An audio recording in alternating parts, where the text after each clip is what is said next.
What's up, marker heads? It's Karen from Art by Karen E. Haley, and today I have the drawing of Piplup and Mudkip, which I like to call Lake Play, and I did this for Furry Soccer Boy on DeviantArt. And this was a commission I took last September, or last August, one of the two. So actually I think it was August, because in the last video I saw that I had a stamp on my hand, and that was from me going to the state fair, so that would have been in August is when I drew this picture. So what I'm doing basically is coloring the characters in, but leaving outlines of the waves with the white of the paper. So how I did that was I just basically sketched the outlines of the waves with my marker that I was going to use to color the character. So for instance, with Mudkip I used, I think, B04, and I just sketched the outline of the waves as I was coloring him. And the same thing with Piplup and his feet and his body. And then to kind of make it look more like the water was splashing over them and not just like weird markings all over them, I shaded over their bodies with BG11 where the water was splashing over them, just because water does kind of bounce a little bit of blue from the sky. And I mean, water itself isn't blue, but it reflects whatever is near it, so that's why I drew the water so blue, is because the sky itself is so blue in this picture. And now what I'm doing is sketching in the waves. The lower half of the picture is kind of like supposed to be a cross section of the wave, so that you can see sort of under the water, because I really wanted to try that out in one of my pictures. And the other part of the picture that I'm doing, the other part of the water that I'm doing is the surface of the water, and what I'm doing is I'm illustrating the shape of the waves by drawing it in little patches, and I'm using BG11 because it's such a light color. And because it's such a light color, if I decide later that I want the waves to be bigger or smaller, I can change that because I'm going over all of it again with a darker color. And as I get closer to the horizon, I definitely try to think about the perspective and how small the patches of color are going to be as they get further and further away.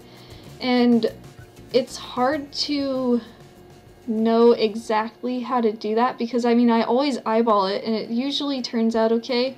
But it takes a lot of practice to be able to do perspective with water, because it's such an organic, flowing subject that, I mean, you really gotta practice with water. And what I kind of do is I really eyeball it, but when I used to, like when I practiced doing this drawing beforehand, I made like little guidelines on a separate sheet of paper, and I drew lines on a sheet of paper as though I was doing a perspective drawing, and I kind of used these guidelines to figure out how much smaller the waves were going to be. And I'll kind of detail that in a tutorial that I'm going to be doing, because I have another tutorial that I've got coming up that's based upon waves crashing onto a beach. And so I do have a lot of tutorials in the future, and that's one of them, because I know that a lot of people ask me how I do my water, because water is one of my favorite subjects, and I think that that really shines through in my artwork, is that I love to illustrate water, and so I really try my hardest to make it look good. And I did an underwater tutorial a long time ago, and I'm feeling like I should redo it, because I mean, it was a pretty good tutorial, but it didn't have a voiceover, I don't think. I don't remember. It's been so long, I don't even remember. But I feel like I have more experience now, and there are more things that I can touch on as I go through that tutorial. And it's all a learning experience. Even making tutorials, you still have to like learn and update your tutorials as you get better. Because even though your older tutorial may be valid and useful, it's always a good idea to teach people new things that you've learned, especially if you're an artist who's still learning yourself, and hopefully even really skilled artists are still going to be learning as they go. And I'm definitely nowhere near the level that a lot of artists my age are, because there are a lot of artists that are my age who are actually graduated from art school and all of that, but I haven't had any formal education past high school. So while I'd still feel like it's totally fine for me to post tutorials, I still feel like you guys should check out other artists as well, because there's always more than one way to do anything art related.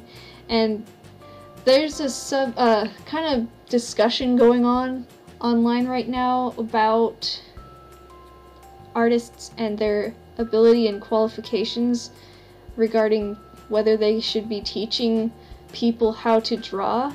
And I feel like anyone who knows how to do something can teach someone else how to do it, as long as they're good at teaching. And I don't know if I'm good at teaching, but I do know how to do some things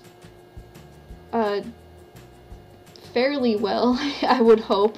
And I know that I'm not at the professional level and I haven't had a formal education, but I do feel like it's okay for anyone to teach somebody how to do something that they already know how to do. I mean, even if you're not the best at doing something, if you can still do it, or if you still have some tip that you can give to somebody, I think that it's totally fine for you to try to do a tutorial or whatever.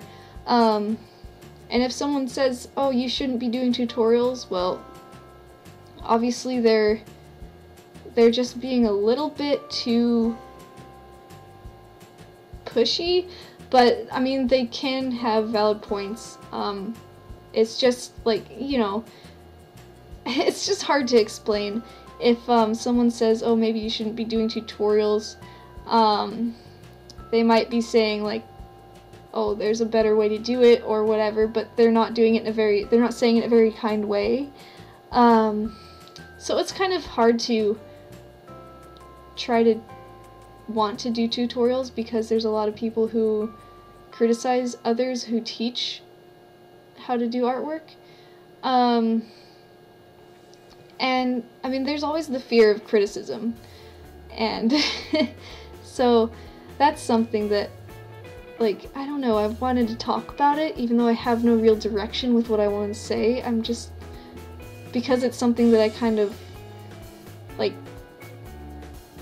fear, but also feel like I shouldn't fear it. I just wanted to talk about it, even though I have no point in my discussion. So anyway, if you guys have any opinions whether people should or shouldn't teach on YouTube, let me know in the comments, and I will see you guys in the next video. Thank you so much for watching!